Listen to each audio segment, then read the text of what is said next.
I hope you enjoyed the article on making a wormery. I'm just going to show you a quick video on how to go about it with some stuff that I've just found around the garage. So firstly, what you're going to need is you're going to need a container. I'm using an old fish tank that I've got. I've never really used. It's got obviously a nice lid with holes in it. Just saves me a little bit of time later. Gives me some aeration for the worms, but also enables me to use the lid for when I'm going to pop in some food. So you're also going to need a drip tray just to collect any excess moisture. This was an old foot one we had for wellies by the back door, so I've just taken that for a minute. You're going to need some dirt, some damp, and it feels like a wet sponge, so just a damp sponge, either cardboard or newspaper. I'm using cardboard. If you are using cardboard, make sure you take off any of the sellotape or wrapping tape that sometimes come with the boxes, so it's just pure cardboard.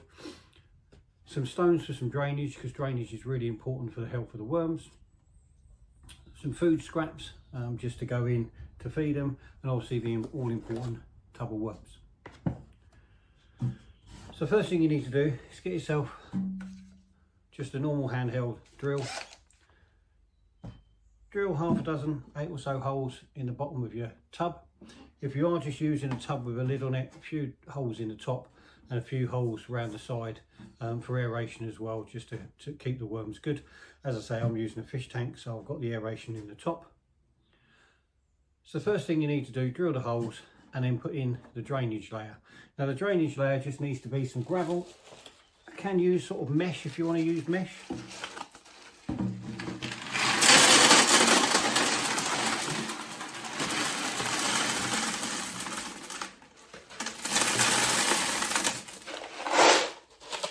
Two or 3 centimetres deep. So 2 or 3 centimetres deep of the gravel for the drainage layer. You can use sort of, like I've got a bit of pea gravel, or you can use some broken pottery. It just prevents the water from pooling, so it actually doesn't get over soaked. You then need sort of some base bedding. So to start off with, this is some cardboard that I've had soaking, and I'm now just going to put it in just over the top. It's not, as you can see, it's not dripping wet. It's been wrung out, so it's just like, again, a damp sponge. So that just goes over the top. I normally use the cardboard as a weed suppressant at home, so I've normally got plenty lying around. So that goes in. Again, you want probably 5 centimetres if you can get it. 4 or 5 centimetres of the cardboard, because it will compress down once you put the dirt in. There you go. Just some cardboard over there.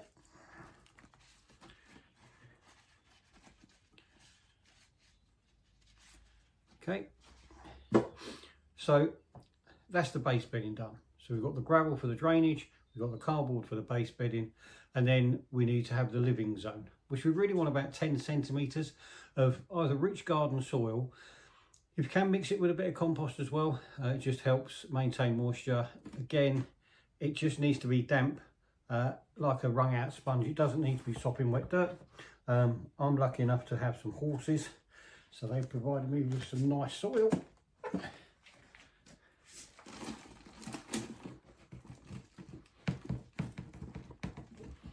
So as I say, nice layering of dirt. Good sort of 10 centimetres if you can get it, depending on obviously the size of the tub that you're using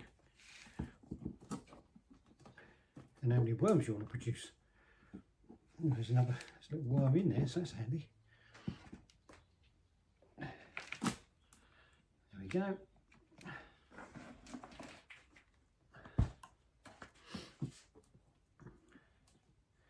So nice layering of dirt. I'll just move that bucket out of the way so you can see.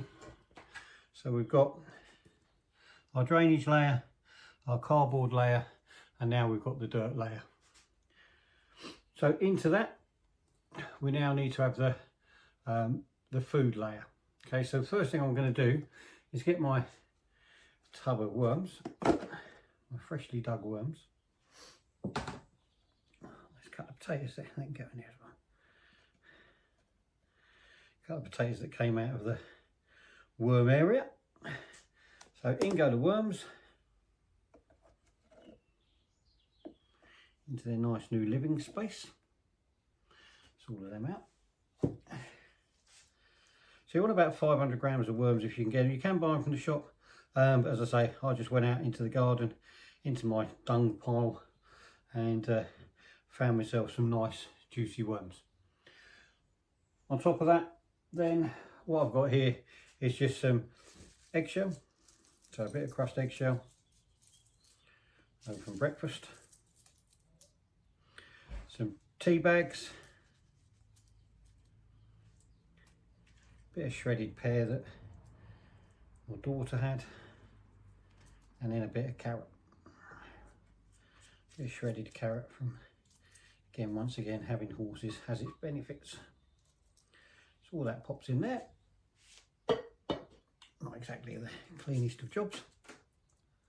So once we've done the food layer and the worms are in, we then just need to do another covering layer.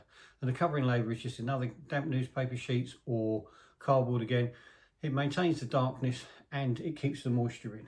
So once again, I will go to my bucket of ready-made cardboard. So if you just make sure you wring it out. So it is again just a damp sponge.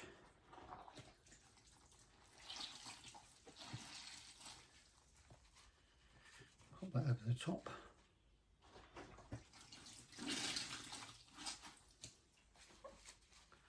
Just maintains the darkness and the moisture for the worms. Now they don't need to be over soaked. You don't want them totally wet. That won't be good for the worms. And they are, if you find that they are escaping from you, that is generally down to it either being too wet or too dry. So if you get yourself one of those little household sprayers and pop in every couple of 3 days, check that it's still damp, and then just give it a spray, just enough bit of moisture. As I say, keep away from any of that plastic packaging. And then that's it. That is it. It just needs to go into a fairly dark area. So I'm going to keep mine in the garage. And again, feeding it, it's appropriate feeding. So you just need to do like a weekly feeding schedule. So a small portion. If you've got about 500 grams of worms in there, you just need about 250 grams worth of stuff. Best sort of food for it, vegetable scraps, so any scraps that if you've done the Sunday roast, it's a good time, get into the habit, pop out into the garage or pop out to wherever you put your wormery and just put the vegetable scraps in from the cauliflowers or the Brussels sprouts, whatever it is that you've got left over, and pop it in the top. Can use coffee grounds, tea bags, crushed eggshells and fruit peels. Just don't use citrus. And other things to avoid is don't use sort of processed food, fresh meat or raw meat or cooked meat. So you don't want any meats in there, you don't want any processed foods in there. Obviously, as I say, avoid citrus.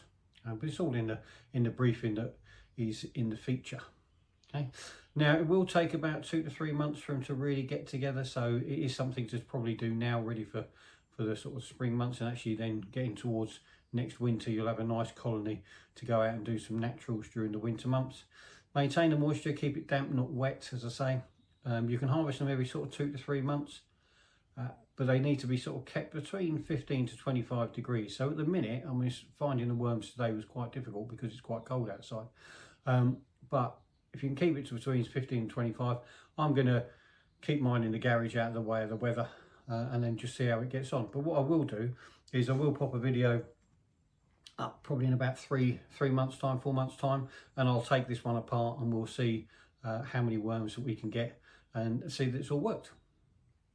And all I've got to do is pop my lid on, because I've got the nice aeration on the top.